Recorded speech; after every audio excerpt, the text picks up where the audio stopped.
problème, c'est qu'il y a beaucoup de jeunes issus de l'immigration, en particulier arabo-musulmane, qui ne veulent pas vivre comme les Français, qui méprisent les Français, qui appellent ça les Gaulois. Bonjour à tous, donc comme je vous l'avais annoncé, je vais suivre en immersion tous les candidats à la présidentielle. Et aujourd'hui, je me retrouve dans un magnifique village à Oncourt-sur-Escaut et je vais suivre le polémiste, évidemment, Éric Zemmour.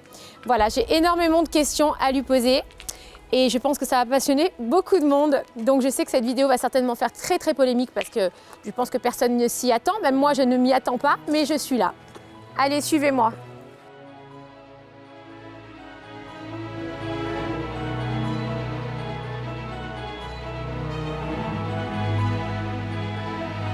Samuel Lafont.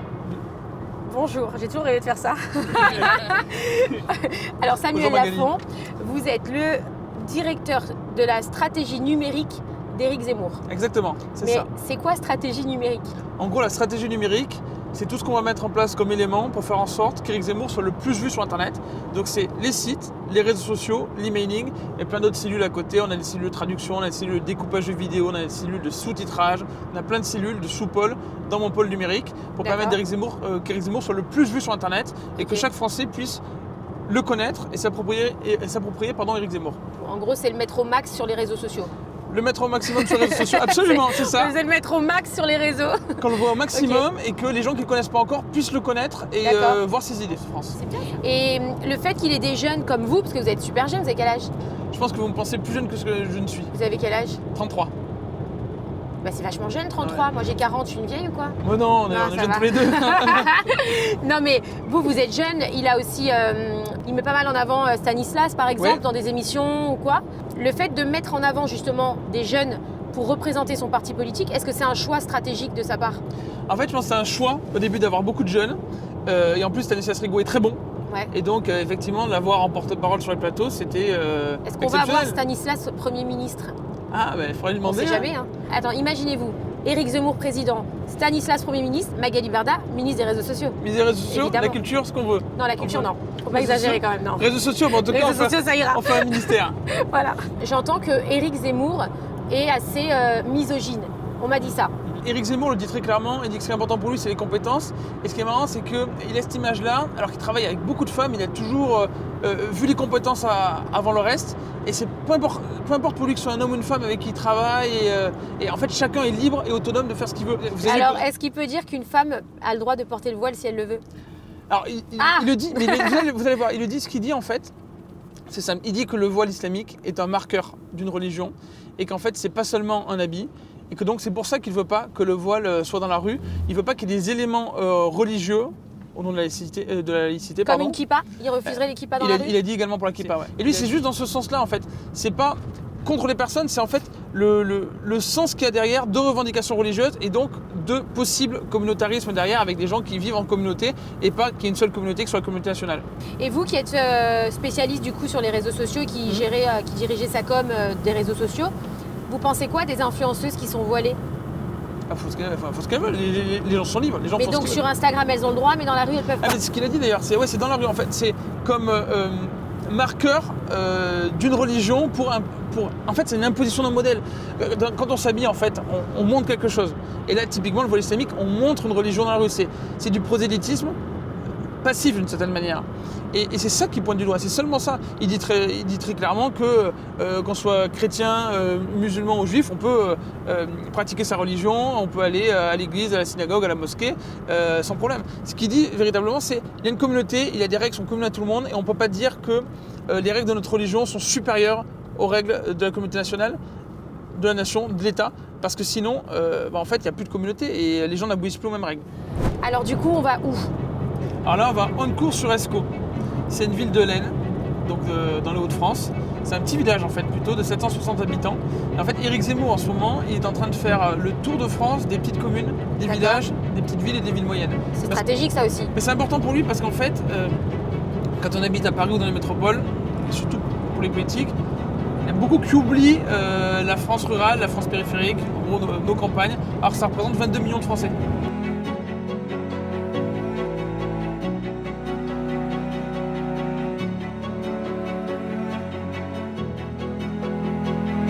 Ils sont ravis, ça fait Bonjour. entendu, mais c'est l'influenceuse de TPMP qui a fait du chahut. Bonjour, ça va? Enchanté, on se fait la bise. Ça va être hein? Ouais, très très bien, enchanté. Voilà. Il est là-bas avec le maire. Ok, ouais, ok, ça marche. Donc là, ils font quoi en fait? Ils discutent avec le maire. D'accord. Je vous explique. Pour que Éric Zemmour puisse être candidat à la présidentielle, vraiment, il faut qu'il ait 500 signatures de maires. D'élus, oui. D'élus, dont les maires. Et là, il en est à Plus de 300. plus de 300. Mais il a jusqu'à quand pour les avoir les 500? En gros, on a jusqu'à fin février. Ah ouais, c'est une vraie compète là. Et ce qui se passe là, c'est qu'on a une bonne nouvelle aujourd'hui. Parce Vas-y. que le maire donne cours sur ESCO a annoncé à l'instant qu'il allait donner sa signature à Éric Zemmour pour qu'il puisse être candidat à l'élection Donc là, présidentielle. il vient de prendre une signature en plus. Absolument. Vous savez que les candidats qui n'ont pas les 500 signatures, et ben en fait, du coup, la campagne, elle est à leurs frais. C'est-à-dire que quand vous avez les 500 signatures, la campagne, donc tous les frais engagés, sont remboursés par l'État pour tous les candidats. C'est ça? En fait, c'est ça, il y a une grande partie des frais qui sont remboursés, pas tout, mais quasiment tout, une grande partie. Et en fait, il y a un seuil de 5%. Donc quand on est au-dessus de 5%, on a un pourcentage élevé qui est remboursé. Quand on est en dessous de 5% lors de l'élection présidentielle, c'est beaucoup plus faible. En tout cas, une partie qui est remboursée. Donc c'est une partie. Mais si on n'a pas les 500 signatures, eh bien, tout ce qui a été fait auparavant, toutes les dépenses qui ont été enclenchées, C'est pas remboursé. Là, pour Là, qui a payé la campagne? Concrètement, on a une chance qu'on a énormément de donateurs. Ah, c'est des donateurs. Plein de petits donateurs D'accord. qui ont permis de financer la campagne. Ok. Donc ils peuvent donner sur le site internet d'Éric Zemmour et c'est eux qui permettent à la campagne d'exister. D'accord. Donc de payer les frais de déplacement, etc. Et l'équipe, les frais de déplacement, compris. les QG, etc. Ok, Tout ça. ok.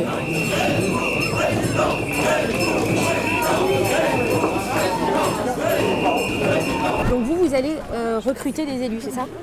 Alors c'est plus compliqué que ça, on a, Moi je parle avec des mots simples. Hein. on a une équipe de 700 personnes Ok. qui sur tout le territoire sillonnent la France pour aller parler à des élus, essayer d'obtenir des rendez-vous et in fine de leur faire signer des promesses de Donc vous les parrainage. démarchez quoi. C'est ça, c'est du démarchage. Et là ça va alors, vous allez réussir à les avoir les 500? Oui, on va les avoir, mais c'est une gabegie d'énergie énorme Ah ouais, vous arrêtez pas là. et ça démontre que le système est devenu totalement fou en fait. Le système des parrainages n'a plus aucun sens. Ah ouais? Vous avez une candidate, Anne Hidalgo, qui est à 2%, qui va avoir 2000 parrainages, et un candidat à 16% qui va avoir sans doute ses 500 parrainages, mais qui aura des difficultés à en obtenir 500. J'ai compris. Donc je suis avec Pierre. Tu as quel âge Pierre? J'ai 18 ans. Ok. Et tu soutiens Éric Zemmour?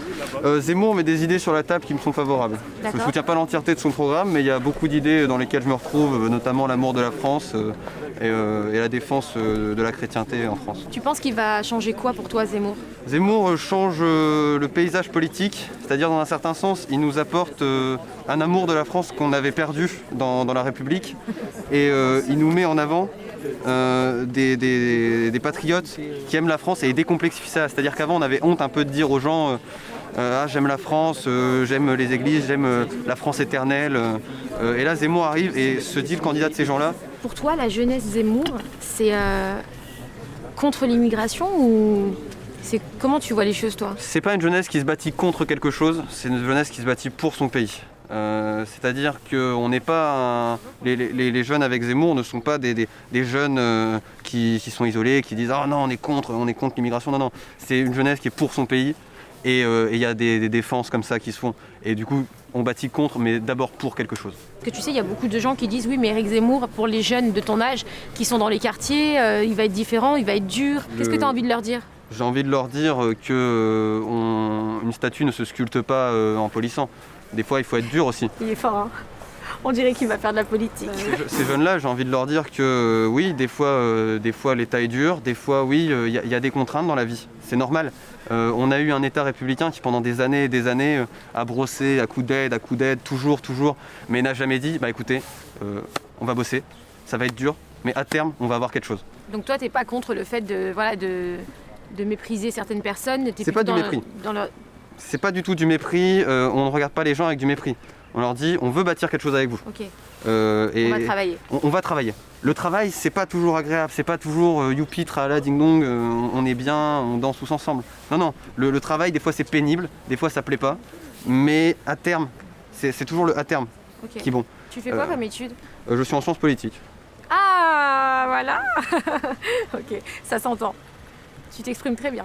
Ah bah ça fait plaisir. Bon, non, c'est vrai. Vous avez quel âge? 19 ans. D'accord. Donc en âge de voter. Voilà, exactement. Vous allez voter. Et on ira voter. Et on ira voter. Si je te dis Éric Zemmour, c'est quoi pour toi? Enfin, quelle est la c'est position que tu suis l'immigration le et tout plus? ça. Sur l'immigration? Ouais, principalement. Ouais. C'est déjà un gros point. D'accord. C'est quoi la différence entre Le Pen et Zemmour? Peut-être que Zemmour est plus pour les campagnes. D'accord. Bien que Madame Le Pen y est aussi, mais une nouvelle figure, peut-être qui pourra faire bouger les choses. Pourquoi vous soutenez Éric Zemmour? Je trouve que son programme électoral est quand même assez bien fondé. Il a des principes que je recherche au niveau de la loi et je me retrouve dans ce candidat. On partage les mêmes valeurs. D'accord. C'est quoi les valeurs pour vous qu'il a? Le patriotisme déjà. C'est Ok. une valeur qui se perd énormément, surtout chez les jeunes maintenant. Et ça fait plaisir de voir un candidat qui met vraiment en avant la France. Vraiment Ok. la France, la culture française, même le christianisme. Est-ce que c'est celui peut-être aussi que vous voyez le plus à la télé, le plus sur les réseaux sociaux et que du coup c'est peut-être celui que vous connaissez le mieux aussi? Il est forcément vu beaucoup sur les réseaux sociaux, C'est on ça. en parle beaucoup, ça Ouais. fait débat, etc. Il passe sur beaucoup de plateaux TV, donc Parce que les autres finalement, est-ce que vous êtes déjà renseigné sur les campagnes des autres candidats? Vous êtes allé voir toutes les campagnes pour... pas toutes les campagnes. D'accord. Mais ça fait du bien de voir un candidat qui se montre autant. Oui. Parce qu'il n'y en a pas tellement en finale qui se montrent. Enchanté. Enchanté. Je ne vais pas vous embêter longtemps. Moi. Donc vous êtes le maire de ce magnifique village que je viens de visiter. C'est vrai? Ouais, je viens de le visiter, très beau. J'ai rencontré plein de gens. Vous trouvez magnifique? Ouais, je le trouve très joli moi. Je suis content. Vous venez de donner votre signature pour soutenir Éric Ouais, Zemmour. qu'est-ce qu'il y en a à ça? On a les mêmes Non. idées. Voilà, donc je voulais juste savoir Je, pourquoi. je répète ce que j'ai dit au monsieur auparavant. Ouais. C'est simple. Un jour, j'étais ennuyé, j'en avais ras-le-bol. Parce qu'on a une communauté de communes, on n'a plus rien dedans. D'accord. On est une commune, mais on ne sert à rien. Vous vous sentez abandonné? Ah ben, c'est pas qu'on est abandonné, c'est la réalité. On avait des navettes gratuites, on n'en a plus. Espace vert, il n'y en a plus. On avait 100 000 euros d'aide pour construire. On en a 50 000, aujourd'hui on n'en aura plus du tout. On n'a plus rien. Voilà, c'est ça qu'il faut comprendre. Donc je suis en guerre avec la communauté. D'accord. Ah, c'est tout, ça s'arrête là. Et pour vous, Éric Zemmour va changer les choses? Oui, je vais vous expliquer pourquoi. Deux choses. J'ai fait des doléances, j'ai envoyé ça à toutes les presses, D'accord. que ce soit Le Monde et tout. Personne n'a répondu, sauf un journal. J'ai jamais parrainé qui que ce soit depuis le troisième mandat. C'est la seule fois que je vais D'accord. parrainer. Parce que personne ne répond. La ruralité ne les intéresse pas.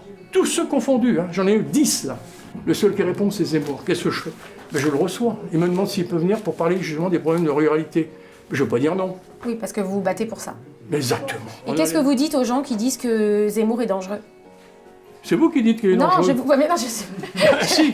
Mais non. Mais c'est vous qui dites qu'il est dangereux. Je sais pas, moi, je vous pose la question. j'ai jamais je vous entendu dis, parler de quelqu'un qu'est-ce qui dit que Zemmour est dangereux, à part vous. Quand vous me dites qu'il est fou, qu'il est raciste et tout. Non, j'ai pas dit ça. Non, mais attendez. Qu'est-ce que vous voulez? Je suis polonais. Oui. Tu crois que je vais être raciste parce que je suis polonais? Moi, mes parents, ils sont venus pendant la guerre.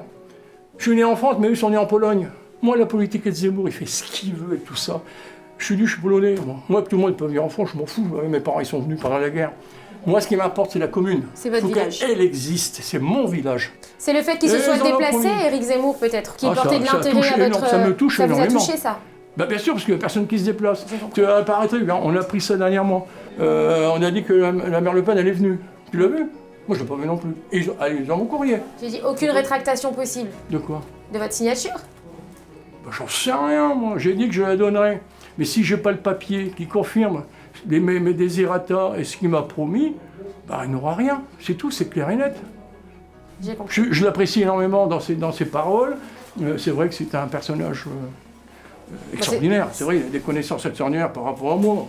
Il a fait des autres études. Vous aussi, vous avez une connaissance peut-être 10 fois plus que la mienne. Ah bah ça Tu me sais, fait moi- plaisir pour une fois qu'il y a quelqu'un qui me dit ça. Non, mais c'est vrai. Mais non, mais vous avez J'adore. d'autres- Dis donc, ta mère me dit ça à moi, les gars. vous avez d'autres connaissances que moi, c'est normal. Vous êtes jeune. Mais j'ai c'est pas votre formidable. parcours, j'ai pas votre expérience.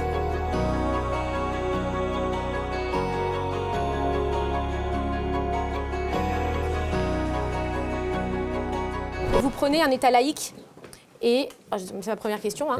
Ouais. Si vous êtes président, vous savez qu'il y a des jours fériés qui sont plutôt catholiques. Est-ce que, du coup, vous allez abolir les jours fériés catholiques ou vous allez créer des jours fériés comme pour Kippour, pour l'Aïd, comme pour Noël? Alors, d'abord, je ne prône pas un État laïque. L'État est laïque. Ok. La laïcité, qu'est-ce que c'est?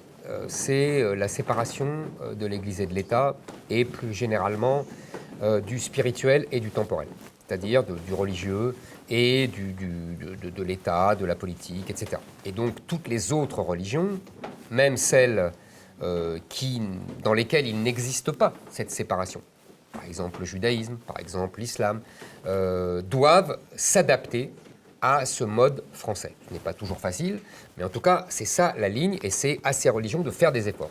C'est ce qu'a fait le judaïsme au XIXe siècle, et c'est ce que doit faire l'islam. Il a beaucoup de mal, car ce n'est pas son état naturel. Lui confond le spirituel et le temporel depuis toujours. Il ne l'a jamais séparé. Ça, c'est la règle de la laïcité. Maintenant, vous me dites, j'ai bien compris ce que vous voulez dire, puisque les jours fériés sont catholiques, il y a une contradiction avec la laïcité. Pas du tout. La France est un pays catholique. C'est le catholicisme qui a fait la France. Vous savez, le grand historien Michelet disait « Qu'est-ce que la France ? Une conquête de l'Église ». Donc il y a évidemment un droit d'aînesse historique et un droit d'aînesse culturel du catholicisme sur les autres religions. Ça ne veut pas dire évidemment qu'il y a une hiérarchie, ni religieuse, etc., entre les religions en France. Mais ça veut dire que le fond culturel de la France, j'allais dire le fond civilisationnel de la France, est hérité du catholicisme. Et donc, il est normal que les jours fériés soient issus des fêtes catholiques, et il n'y a aucune raison que les autres religions aient leurs jours fériés. Moi, je me souviens, j'avais une tante qui était très pratiquante et qui voulait absolument faire les Pâques juives. Eh ben, elle prenait 8 jours sur ses vacances. Ok. Voilà. Mais sinon, c'est tout à fait normal. Il n'y a aucun rapport entre la laïcité et les jours fériés. On dit souvent que vous êtes raciste. Des gens disent ça. Beaucoup de jeunes issus de l'immigration nous suivent, nous influenceurs, et beaucoup d'influenceurs aussi sont issus de l'immigration. Moi-même, je suis issue de l'immigration. Vous avez envie de leur dire quoi ? J'ai envie de leur dire que je leur fais, moi, quand ils ont l'impression que je ne les aime pas, ce qui est faux, je leur fais le plus beau cadeau. C'est moi qui leur propose le plus beau cadeau, devenir français et s'assimiler à l'histoire de France, à la culture de la France. Moi, vous savez, je trouve rien de plus beau que d'être le compatriote de Chateaubriand. Voilà. La France a une histoire grandiose, elle a une culture magnifique, elle a des paysages superbes. Je leur dis à ces jeunes, regardez autour de vous. Vous êtes dans le plus beau pays du monde, avec un pays avec un peuple qui est sans doute le moins raciste de la Terre. Parce que justement, il accepte tout le monde, quelle que soit son origine. La seule exigence qu'il ait, c'est devenez comme nous, vivez comme nous. Donc vivez comme des Français. Et là, vous deviendrez un Français comme un autre. C'est la seule exigence et elle est tout à fait légitime. Le problème, c'est qu'il y a beaucoup de jeunes issus de l'immigration, en particulier arabo-musulmane, qui ne veulent pas vivre comme les Français, qui méprisent les Français, qui appellent ça les Gaulois, qui estiment que la charia, vous avez vu tous les sondages, est plus importante et au-dessus des lois de la République. Moi, je leur dis, la charia n'est pas au-dessus des lois de la République. Si vous pensez cela, il faut aller vivre dans un pays musulman.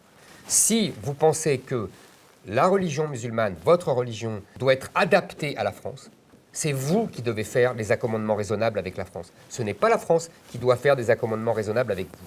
Et dans ce cas-là, vous serez français comme les autres et on vous accueillera comme des frères. Maintenant, si vous ne voulez pas cela, la porte est ouverte. Vous pouvez retourner dans les pays de vos parents. Je ne vous en voudrais pas. Je comprends qu'on veuille rester attaché à sa culture d'origine. C'est tout à fait légitime. Mais dans ce cas-là, il ne faut pas rester en France. Pardon. Qu'est-ce que vous allez faire pour les entreprises qui font faillite, tous ces entrepreneurs qui veulent créer de l'entrepreneuriat, enfin qui créent de l'entrepreneuriat, pardon, qui sont entrepreneurs, qui créent de l'emploi et qui, quand ils se cassent la figure, n'ont rien, n'ont pas de sécurité?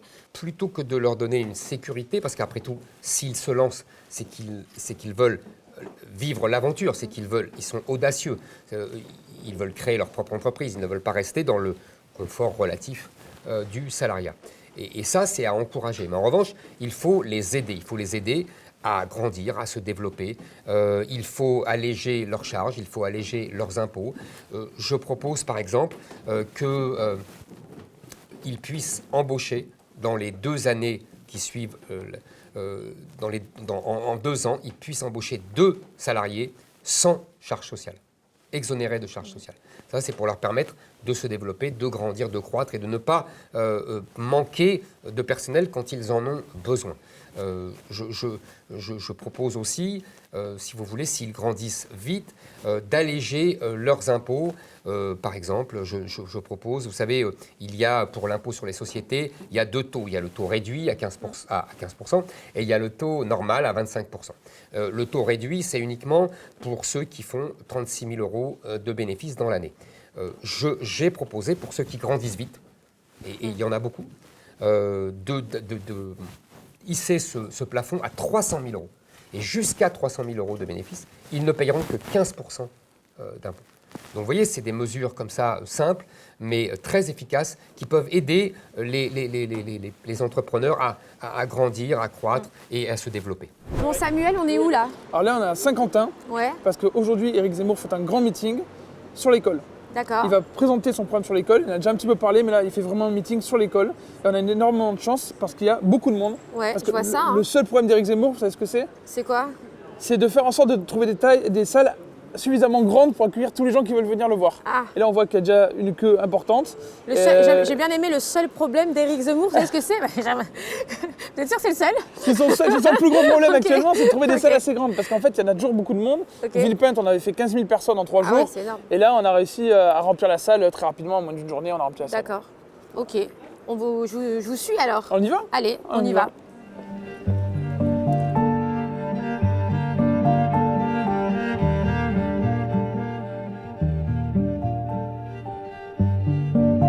Donc bonjour. Alors vous êtes le responsable de la sécurité d'Éric Zemmour, ça va? Exactement. C'est ça? Tout va bien. Il y a du travail, non? Il y a beaucoup de travail, on chôme pas. J'imagine. C'est un personnage qui est peut-être plus à risque que d'autres. Alors c'est évidemment l'une des personnalités les plus sensibles de France.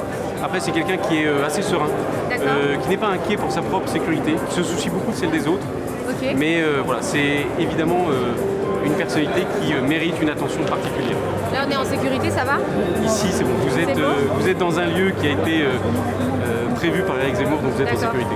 Ok, parfait. Soyez le On est en bienvenu. sécu, c'est bon, ça va. Grâce à lui. Merci beaucoup. Stanislas, enchanté.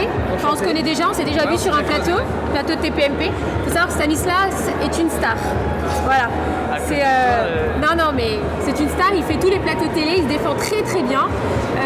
Qu'est-ce qui te pousse justement à suivre comme ça Éric Zemmour et à te battre autant pour lui? Moi, la première chose qui m'a frappé chez lui, justement, je l'ai découvert sur les plateaux TV, par ses livres, et je me suis dit, il y a un type, il est au milieu d'un plateau face à 5 personnes, Ouais. il défend ses idées bec et ongles. Alors au début, ça me parlait un peu, je me disais, il a un peu raison, mais j'avais 16-17 ans et je savais pas vraiment pourquoi, j'étais à fond derrière lui. Et en fait, j'ai accroché d'abord grâce à ça, d'abord grâce à son courage, sa sincérité, parce que on peut, je crois, ne pas être d'accord avec lui, mais Ouais. on peut au moins lui accorder ça, c'est qu'il est sincère et il a une démarche intellectuellement assez honnête. Je sais que souvent quand on pose des questions à Éric Zemmour, qui ne sont pas forcément dirigées vers l'islam, tu vois, il en arrive toujours à parler de l'islam. Qu'est-ce que tu en penses toi de ça? On a tendance à lire les titres de journaux, on a tendance à lire le tweet polémique et on a rarement tendance à lire en entier un livre, à regarder une vidéo dans son entièreté, sortie du contexte, etc. Et on voit des choses, on se dit ah il a dit ça, mais ouais mais regarde la séquence entière, t'as le droit de pas être d'accord après. Et concernant les vaccins, est-ce qu'il est contre le pass vaccinal, c'est Ouais, ça? exactement. Donc s'il est élu président, il laissera les gens donc faire ce qu'ils veulent, soit être vaccinés, soit ne pas l'être. En fait les Français c'est pas des gamins de 6 ans, une personne âgée, une personne à risque, et ben on l'encourage, on l'incite fortement, on fait tout pour qu'elle aille se faire vacciner. Moi je pense que le problème de Macron, c'est quand il dit qu'il emmerde les Français qui ne sont pas vaccinés, ça donne pas aux gens envie de se faire vacciner. C'est-à-dire que moi je considère que j'ai 22 ans, je suis en pleine forme, je suis en pleine santé, non je suis pas sûr que j'aurai besoin de la 3e dose.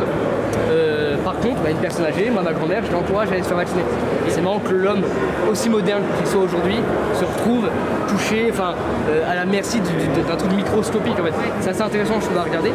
Et pour autant, on considère que les gens doivent être responsables et remettre un peu de bon sens là-dedans.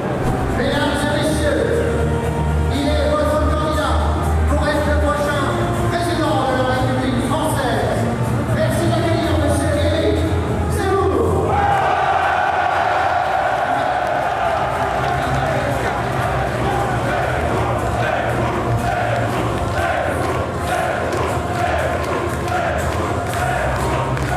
C'est Julien toi, hein? Pierre. Ah, c'est Pierre. Pourquoi je t'appelle Julien, moi, depuis tout à l'heure? Julien, c'est pas mal aussi. Ouais, mais mes parents m'ont appelé Pierre. Ah, excuse-moi. Très bien. J'ai retrouvé Pierre au meeting d'Éric Zemmour. C'est la première fois que tu viens à un meeting, là? C'est la première fois que je viens à un meeting. Et un meeting de cette ampleur en plus. Et qui a autant fait parler aussi. Ça te fait quoi? Ça me fait du bien de voir autant de personnes qui aiment la France. D'accord, très bien. Et ben bon meeting alors. Un bon meeting à vous. Merci.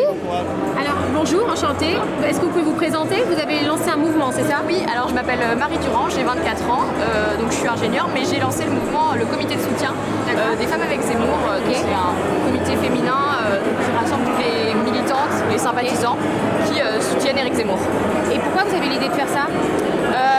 Parce qu'on s'est rendu compte qu'en politique, il n'y a pas beaucoup de femmes, que ça pouvait être un élément de sa défaveur. Donc on a voulu montrer qu'effectivement, il y avait des femmes dans ses soutiens, dans ses militants, et que ce qu'il proposait, ses propositions, son programme plaisait aussi à des femmes. Et en tant que femme, est-ce que vous soutenez quand même les femmes, enfin, vous pouvez comprendre les femmes qui se sentent un peu méprisées peut-être par Éric Zemmour?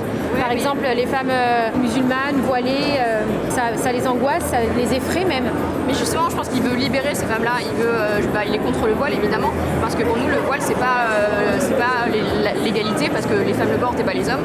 C'est pas la liberté, parce qu'elles sont pas libres de le porter, elles sont obligées de par leur. Mais si une femme a vraiment envie de le porter? Oui, mais c'est-à-dire que dans certains pays, certaines femmes voilées se battent pour retirer le voile, se battent pour leurs droits dans des pays du Moyen-Orient. Et nous, on veut la liberté, on veut qu'en France, ça ne se produise pas. Si une femme est croyante et a l'envie de porter le voile, est-ce que vous ne pensez pas que justement lui faire retirer son voile, c'est ne pas respecter la liberté qu'elle a? Non, je pense pas, puisque la religion musulmane impose justement le voile, et à partir du moment où c'est imposé par le code, la loi islamique, c'est pas une liberté. Donc je pense pas que le voile est compatible avec les valeurs de la République. Moi, personnellement, ça ne dérange pas, c'est juste qu'on est pour la libération des femmes. Et pour nous, le voile ne représente pas la liberté des femmes. Donc justement, quelque part, Éric Zemmour, quand il propose de retirer, d'interdire le voile en France, il veut la libération de toutes les femmes qui sont obligées par la loi islamique de porter ce voile.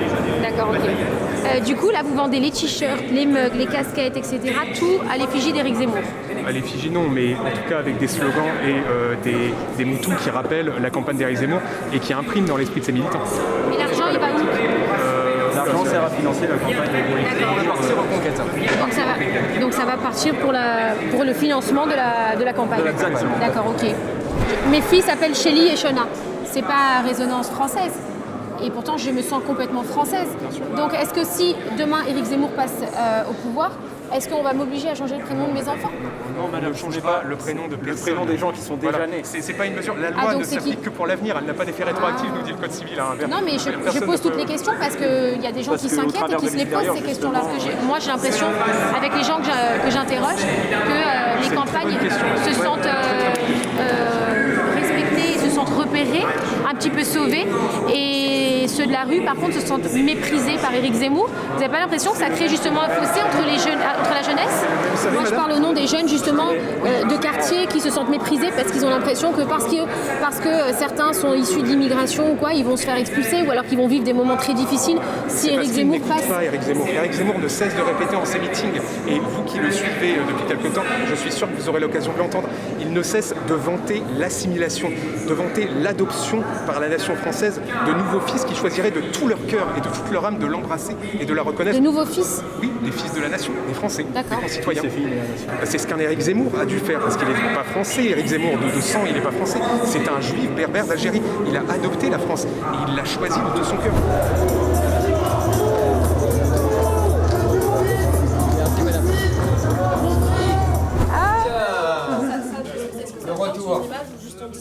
Mais carrément. Par contre, je suis impressionnée du nombre de jeunes qui. Ça me fait plaisir que vous suivez ça. Moi, j'ai vous avez vu ouais. Formidable. C'est vraiment ce que j'ai remarqué. Après, c'est le premier, donc. Non, mais c'est tout. Non, franchement, vous savez, ça a commencé. Les premiers, c'était mes réunions pour le livre. Ouais. C'était pas des meetings officiels. Et tout de suite, les journalistes ont dit mais c'est inouï tous les jeunes qu'il y a. Et les autres, ils ont accepté aussi de vous recevoir? Oui, normalement. Ah, très bien, bah, vraiment vous me raconterez, j'y tiens. Carrément. Mais on a l'impression que c'est un petit peu les candidats de télé-réalité aussi, les candidats à la politique, non? Ah bon? Ouais. Dans quel sens? Bah, je sais pas, j'ai l'impression que c'est plein d'histoires, plein de trucs, tu sais, c'est un peu... Ah non, mais il y a des histoires. J'ai dit peut-être qu'on peut tous vous mettre dans une maison. Avec qui vous vous clasheriez? N'exagérons rien. Avec Jean-Luc Mélenchon, je pense. C'est vrai? Non, avec Jean-Luc Mélenchon, j'ai les mêmes repères que lui. D'accord. C'est-à-dire, on s'engueule, on n'est pas d'accord, mais on a lu les mêmes livres, on a les... Vous voyez ce que je veux dire? Ouais. Donc on a les mêmes références, voilà. D'accord. Et évidemment, ça facilite à la fois l'engueulade et en même temps la compréhension réciproque. Bien sûr. Voilà, c'est pas le cas avec d'autres. Et est-ce que vous allez créer un ministère des réseaux sociaux et me mettre ministre? C'est la question que j'ai posée à tous les candidats. J'y ai pas pensé. Un ministère des réseaux sociaux. J'y ai pas pensé, mais... Je crois qu'on mettrait Samuel si on avait un ministère. Non, Samuel, des il me réseaux laisse la place. Déjà dit. Et ça sera mon... Évidemment, il me l'a dit, ça y est, c'est déjà négocié. Oui, c'est plié alors. Bravo, bien joué. Non, mais c'est vrai, c'est les réseaux sociaux. Vous trouvez qu'il faudra un ministère? Oui, parce qu'il y a tout sur les réseaux sociaux. C'est ce qui régit le monde aujourd'hui. C'est le seul candidat qui défend les réseaux sociaux. Moi, j'y vis pas comme vous. Vous y vivez pas mal pour un homme politique. Mais parce que j'ai Samuel Lafont qui m'apprend. Samuel Lafont est mon professeur, mon initiateur. Donc j'apprends au fur et à mesure. Mais il y a des moments assez drôles d'ailleurs. Ouais. J'aime bien trouver une formule qui fait... Bah, c'est pas mal en fait. Ça ressuscite les salons du XVIIIe siècle, vous savez. À chaque fois, on charge des tweets pour son compte. Alors avec Samuel, on est 10 dans le groupe, il y a Zen aussi, et on se dit qu'est-ce qu'on peut mettre comme formule. On galère pendant 2 heures, après je dis bon Eric, à ton avis, qu'est-ce qu'on peut mettre? En 2 secondes, il dit bah il faut mettre ça. Ah oui, c'est bon, en fait, c'est la meilleure. Mais votre compte est très mais très parce important. que c'est l'esprit pour moi, vous comprenez? Ouais. C'est l'esprit des répliques des salons littéraires du XVIIIe siècle, c'est la même chose en vérité. Et les jeunes que j'ai rencontrés, je leur ai posé cette question. Je leur ai dit, est-ce que vous n'avez pas l'impression de suivre Éric Zemmour, plus que d'autres parce que il est plus présent sur les réseaux sociaux? Ils m'ont tous dit oui. Ah ouais. Ils m'ont tous Intéressant. dit oui. Ouais. Merci Samuel. Voilà. Bravo Samuel. Oui, ils m'ont dit, c'est un vrai bon, que, un bon professeur. ouais. Il m'a bien éduqué. Les autres candidats, on les voit moins, ils sont moins présents là où nous on vit, donc forcément Bien on sûr, s'y intéresse moins. Je comprends. Voilà. Bon bah écoutez, formidable. Bon bah Madame la Ministre, beaucoup. à bientôt. Merci, c'est gentil. Merci à vous. beaucoup. À bientôt. Jean Messia, ça va? Ça va. Je suis ravie de vous voir ici parce que d'habitude on se voit sur les plateaux de TPMP avec Jean Messias qui était un personnage iconique de TPMP et vous avez décidé de soutenir Éric Zemmour. Oui. Ça y est, officiel. C'est ainsi. Ouais, ça vous fait Non, mais kiffer? Éric Zemmour, c'est un ami, comme je l'ai dit dans mon discours, depuis maintenant plus d'une dizaine d'années. Donc on a discuté des heures et des heures et des heures et des heures. Et c'est vrai qu'il n'y a pas l'épaisseur d'une feuille de papier à cigarette entre sa vision de la France et la mienne. D'ailleurs, je ne sais pas si vous avez prêté attention, mais j'ai cité Victor Hugo et j'ai cité un vers de Victor Hugo et lui-même a cité le même vers dans son discours alors qu'on ne s'était pas, coordonnés. C'était incroyable. Vous êtes connectés. Exactement. Et les influenceurs ou les personnes qui décident de partir, de quitter la France pour des raisons d'insécurité, peut-être certains pour des raisons fiscales, qu'est-ce que vous feriez pour eux? Est-ce que vous les laissez là-bas ou est-ce que vous leur demandez de revenir? Ou est-ce que vous leur donnez des solutions pour qu'ils reviennent? Est-ce que vous les comprenez? Est-ce que vous les détestez? Qu'est-ce que vous en pensez? Non, moi, vous savez, moi je déteste par définition aucun Français, aucun compatriote. Maintenant, s'ils partent pour des raisons d'insécurité, je pense que dans le programme d'Éric Zemmour, il y a ce qu'il faut en matière de lutte contre l'insécurité. Je pense que si Éric Zemmour est élu 3 mois après, les spécialistes en insécurité deviendront des historiens. Parce que la sécurité sera rétablie partout et qu'il n'y aura aucune raison que les gens s'en aillent, en tout cas à cause de ça. Et maintenant, fiscalement, bien entendu, il y a toute une réforme fiscale à faire et, pour attirer et pour conserver surtout les gens qui gagnent de l'argent en France. Vous savez, la gauche adore les pauvres. Elle adore tellement les pauvres qu'elle trouve qu'il n'y en a pas assez en France, donc elle en importe. Parce que ça légitime sa présence. Nous, on veut faire en sorte que les pauvres deviennent riches. On veut faire en sorte que les gens s'enrichissent avec leur mérite, avec leur effort, avec leur talent.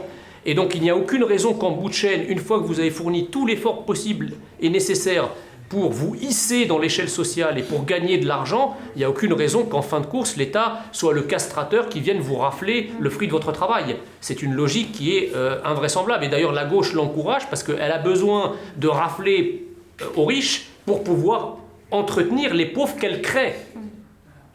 Nous, on n'est pas dans cette logique-là. Ok. Il paraît qu'à l'Assemblée nationale, le pass vaccinal n'est pas obligatoire. Ben, bien sûr, il n'est pas obligatoire. Et pourquoi? Et pourquoi nous, c'est obligatoire et pourquoi là-bas, c'est pas obligatoire? Parce qu'ils considèrent que rendre un pass vaccinal obligatoire à l'entrée à l'Assemblée, c'est une entrave au fonctionnement du pouvoir législatif en France. Et vous pensez que c'est normal? Moi, je trouve que c'est pas normal parce que la première des règles dans une démocratie, on apprend ça en première année des bancs de la fac, c'est pacta sunt servanda, c'est-à-dire respecte la règle que tu édictes. Donc quand vous édictez une règle, la moindre des choses, c'est que vous commencez par l'appliquer vous-même. Ok, très bien. Eh Voilà. ben, merci beaucoup, Jean. En prie. Messia, merci. Je ne vous le présente pas, hein, c'est une star. Éric Zemmour, si je vous laissais moins d'1 minute pour parler aux Français d'une manière simple et efficace, pour les convaincre de voter pour vous, vous leur diriez quoi? Vous vous demandez sans doute pour qui voter à l'élection présidentielle. J'ai quelque chose à vous dire, à vous en particulier. Je suis le candidat de la paix et de la tranquillité. Je souhaite que les Françaises puissent vivre librement et en sécurité dans notre pays. Qu'elles n'aient plus peur de sortir le soir. Qu'elles n'aient plus peur de prendre les transports en commun. Je ferai en sorte qu'elles puissent utiliser leur liberté pour mener la vie qu'elles souhaitent et envisager l'avenir sous le meilleur jour. Vous pouvez me faire confiance, comptez sur moi.